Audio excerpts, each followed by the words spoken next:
Bonjour la famille, on se retrouve encore aujourd'hui. Partageons une pensée encore aujourd'hui et j'espère que cela édifiera quelqu'un.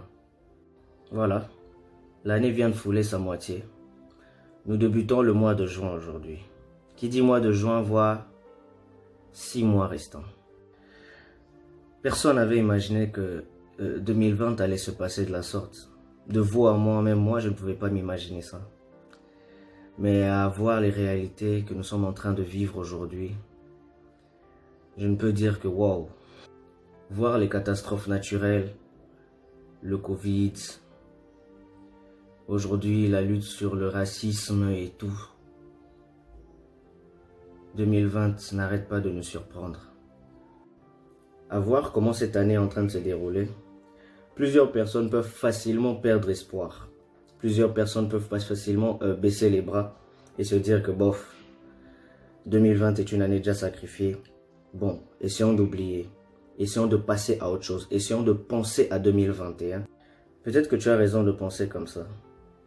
Peut-être que 2020 est une année sacrifiée, est une année où nous ne verrons rien de si particulier. Ou encore, peut-être vous avez tort de penser comme ça. Peut-être que il fallait que ces choses arrivent. Peut-être que 2020 pour nous est un tremplin pour quelque chose de meilleur, quelque chose qui est en train de venir. Peut-être que 2020 est une année de positionnement, une année de mise en ordre. En fait, en cette année 2020, nous entrons dans une nouvelle décennie. C'est-à-dire que une nouvelle porte s'ouvre devant plusieurs générations. Lorsqu'une nouvelle porte s'ouvre dans la vie d'une personne ou dans la vie d'une génération, c'est-à-dire qu'il y a une autre porte qui se referme par rapport à une génération. L'homme est confronté à plusieurs portes au cours de toute sa vie. Il y a la naissance, il y a les études, il y a le travail, il y a le mariage, il y a la mort et bien d'autres. Ces éléments se manifestent généralement comme des portes parce que c'est des éléments qui ramènent l'homme à un certain niveau. Au fur et à mesure il grandit, au fur et à mesure il prend de l'âge, c'est des portes qui sont en train de s'ouvrir devant lui. Au fur et à mesure des portes s'ouvrent devant toi, certaines autres se referment derrière toi. Lorsque tu as fini tes études, tu es confronté au monde du travail. C'est-à-dire que la porte du monde des études se ferme derrière toi. Et une fois que tu seras confronté au monde du travail, une nouvelle porte s'ouvrira devant toi. C'est-à-dire que tu chercheras à te marier. C'est-à-dire que cette porte-là s'ouvrira devant toi.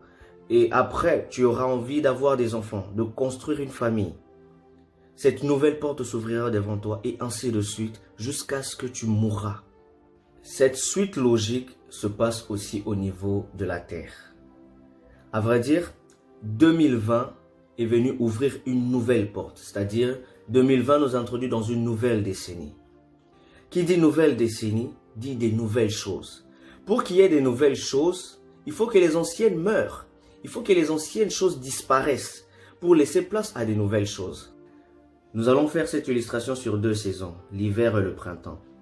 L'hiver vient avant le printemps. L'hiver annonce le printemps. Mais qu'est-ce qui se passe lorsque l'hiver arrive? Les feuilles de l'arbre sèchent, ils tombent. C'est-à-dire que ces feuilles sont en train de mourir. Les feuilles meurent et l'arbre devient nu. Mais après l'hiver, il y a le printemps. Lorsque le printemps arrive, le printemps annonce une nouvelle génération. Une nouvelle génération des feuilles qui ressortent des arbres. Parce que pendant le printemps, il fait beau. Cette illustration nous permettra de mieux comprendre ce qui est en train de se passer en 2020. 2020 est une année pleine de rebondissements. Nous avons frôlé la 3e guerre mondiale. Il y a eu des feux de forêt. Il y a eu le Covid-19. Et aujourd'hui, nous sommes en train de vivre cette guerre sur le racisme. Et je ne sais quoi d'autre va s'en suivre encore et encore. C'est-à-dire que en cette année 2020, nous sommes en train de vivre une année sombre. Nous avons commencé cette année avec des problèmes. Et nous ne faisons qu'enchaîner avec des problèmes. Ce qui est sûr, nous sommes encore en vie. C'est-à-dire, nous sommes là pour voir ces choses, pour vivre ces choses. Et ça me fait penser à un texte de la Bible. La Bible déclare, au commencement, la terre était informe et vide, et les ténèbres recouvraient la surface de la terre. En cette année, nous sommes en train de vivre un temps ténébreux, un temps d'obscurité. Qui dit ténèbres dit noir. Dans les ténèbres, on ne sait pas voir, on ne sait pas comprendre ce qui nous arrive. Dans les ténèbres, on ne se sent pas en sécurité. On est constamment en danger. On se dit, mais quelque chose peut se passer. Dans le ténèbre règne le mal, la terreur, la peur. L'avantage avec le ténèbre, c'est que nous ne vacillons pas. L'avantage avec les ténèbres, c'est que nous restons à un seul endroit et nous attendons. Nous observons tout ce qui se passe autour de nous. Nous devenons plus attentifs et nous attendons. Nous ne vacillons pas. Dans la suite, la Bible dit « Et l'Éternel déclara que la lumière soit, et la lumière fut. » Ce que nous devons savoir, c'est que 2020, peut-être qu'elle finira comme ça, dans les ténèbres. Mais ces ténèbres ne continueront pas. Ces ténèbres ne seront pas éternelles. Il y a une lumière qui est en train d'arriver. Il y a une lumière qui est en train de venir. Et cette lumière, nous sommes en train de l'attendre. La question que j'aimerais te poser, comment attends-tu cette lumière?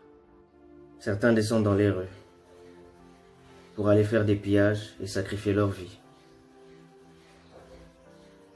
D'autres lisent des livres et font un développement personnel. Certains ne font rien, ils attendent juste. Ils se disent que oui, laissons passer ces temps, c'est un mauvais temps. Et d'autres prennent de très bonnes décisions. Ils prennent les meilleures résolutions par rapport à leur vie. Ils se disent que non, après ces temps, j'aimerais devenir X et Y personne. Chacun attend la lumière à sa manière. Le ténèbre va certainement passer. La lumière finira par luire. La question, c'est de savoir comment attends-tu cette lumière. Lorsque la lumière viendra, elle te trouvera dans quelle position? Lorsque la lumière luira, enfin, nous te verrons et nous te trouverons dans quelle position? Cela est la question que tu devrais te poser tous les jours. La Bible déclare, Jésus-Christ frappa Saul des ténèbres. Saul tomba, il ouvrait grandement ses yeux, mais il ne voyait rien. Pourquoi l'Éternel frappa Saul des ténèbres? Jésus-Christ savait que après ces temps de ténèbres, Saul ne s'appellera plus Saul, mais il deviendra Paul. Il savait qu'après ces temps de ténèbres, Saul devra se tenir devant des grandes personnes pour annoncer son évangile. Il savait qu'après ces temps de ténèbres, ce qui allait ressortir de Paul, il allait écrire le un quart de toute la Bible. Hier, Paul s'appelait Saul. C'était un criminel. Il usurpait la vie de plusieurs personnes. Il tirait son plaisir à tuer et à détruire. Aujourd'hui, Paul est celui qui a écrit le quart de la Bible. C'est lui qui a annoncé l'évangile de l'amour et de la résurrection.